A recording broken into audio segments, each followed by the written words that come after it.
Welcome back, trainers. You're with PewterCityJim, and we're adding another spooky page to our Sola Pokédex. For those unfamiliar, welcome. Sola is this channel's ongoing project to document a couple hundred Fakemon that inhabit a region based around Southern California and some of the surrounding areas. We got all kinds of places to explore, from ghost towns out in the middle of the desert to big, bustling cities to miles and miles of coastline. Monsters that inhabit this place range from possessed cardboard boxes to cats dressed up in fire. On this channel, we do a lot of Let's Play stuff, usually 4 videos a week. Just started Pokemon and Neil, which is super fun so far. I hope you check it out. But there's also a lot of art to be found, and it's pretty much all Fakemon stuff. Most of it's Sola related, but we do some other things as well. Contest entries and that kind of thing. If any of this sounds like fun to you, I hope you'll consider liking, subscribing, and vibing down in the comments. It's always super appreciated, and remember, trainer, you are welcome here. Anyway, October is here, which means it's the official start of spooky season. Ghosts and goblins galore, and I don't know about you guys, but I'm looking forward to gobbling some candy. Halloween. It's a big deal in Southern California. Halloween Horror Nights at Universal Studios, Not Scary Farm at Knott's Berry Farm. Disneyland, of course, has a range of things happening too. You can wander the mazes, get jump scared by people in makeup, interact with a cast of colorful characters. It's all a lot of fun. Sola has a couple of ghosts already, but we have no psychic types, weirdly enough, so let's aim to change that. As already mentioned, Sola is based on Southern California, and California's flag has this big old bear on it. No, wait, wrong flag. There we go. Pictured here is the California grizzly bear. They're all dead. They were hunted to extinction in the 1920s because, you know, wow, look at all the majesty of nature, the wonders of this land and all of its wild splendor. Truly, we are blessed to come to a place with so much rugged wilderness filled to the brim with God's beautiful creatures in every shape and size.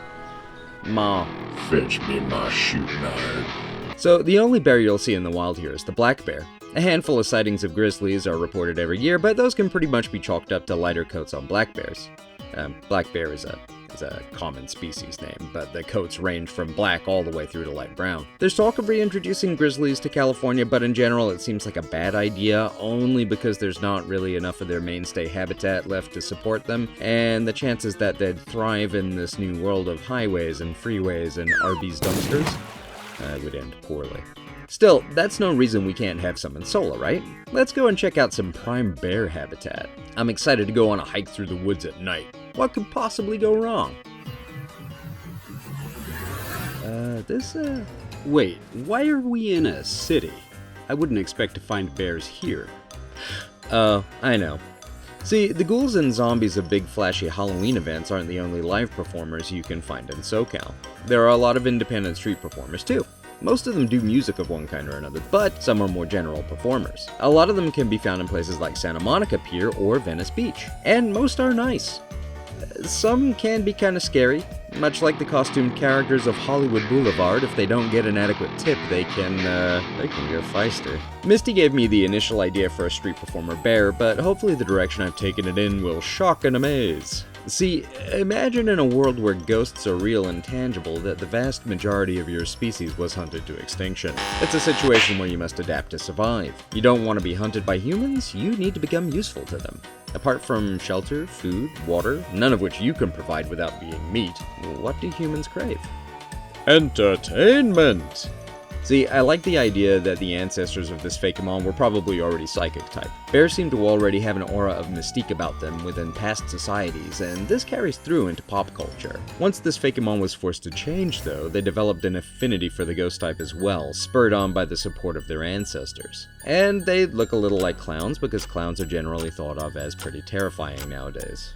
I sure don't like them. These little guys are psychic-type bear cubs. Much like a circus bear riding a unicycle or rolling a huge beach ball around, this little moosh rolls around on a ball, but it is a crystal ball. You can see glimpses of your future in there for a price. Give the little bear some money, or that price might be a piece of your soul. Its general appearance is a bit clown-like, and I imagine it has a range of tricks to keep you engaged. Meet Cubub, the clown cub Pokemon. This cute Pokemon loves to perform for an audience. Tip well, or you may lose a piece of your eternal eternal soul. If their crystal ball gets smashed, those soul fragments become forever lost. Here are your stats and moves. Stats aren't awful for a first stage and a 2-stage line. In terms of moves, a lot of dance moves and spinning moves with a range of elemental coverage as a result. Of course, some ghost and psychic type moves too, but not a lot at this stage. And it has to evolve, right? Performing bears are a thing that actually existed.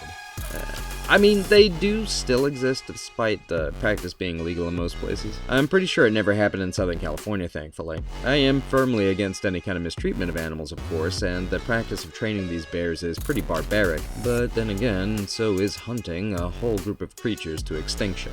So, no matter where we go here, we are in rough territory. Oof. One notable thing about them is that they were led around by chains affixed to nose rings. I wanted to include that detail while making it less gross. Hopefully I succeeded. The crystal ball from the prior form has become this creature's head. That's the most drastic design change. We've got a bit of a headless horseman thing going on where it does still have the head, just not attached to its shoulders. There's a shift in proportions too, and the pelt has become something a bit more like a ringmaster outfit. That face though is still a devilish looking clown, and to top it all off, the head can be swung on that chain like a morning star. The guy's shoulders are massive. Grizzly bears are known for having this gigantic pack of muscle on their shoulders, so I wanted to be sure to include that. I like the idea that they've collected all these bits of people's souls, and each of those bits contain memories. They use those memories as a guide to what people find entertaining and incorporate that information into their acts. Because these guys still perform, it's how they feed. Meet Grizool, the grizzly ghoul Pokemon. Grizool love attention. If you see one on a dark night, remember to clap loudly. Applause is their only source of nutrition as their head placement prevents them eating normally. Stats and moves. Not the craziest stat spread in the world, but it's a good mixed attacker, making either a special attack or regular attack build viable. Move pool reflects this. It does retain all those buffing and spin type moves from before, but it adds some more damage dealing attacks too. Now, in terms of abilities, we've got Insomnia. This prevents it from falling asleep. It is a nightmare on Earth, and slumber gives it a wide berth. It's also got Limber, which prevents paralysis because it's a wibbly wobbly boy whose moves can't be halted by mere mortals. The hidden ability is Co-Star. This allows it to copy stat changes of an ally when entering battle in doubles. Here's your shinies. Black-colored shinies always look super clean. And if you're in the mood for bear omelets, here's your egg. So, where would you find them? Because they're street performers who have left their woodsy ancestors behind, they would be in the 2 largest cities and on a couple of piers near where there are carnivals. You'd never find them in the wilderness. And that's what I've got for you this month, trainers. I hope you like these spooky specimens. Next month, we've got some birds for Thanksgiving. Thanks so much for watching. I'm very much looking forward to catching you in the next one. But till then, take care of yourselves, guys. Bye!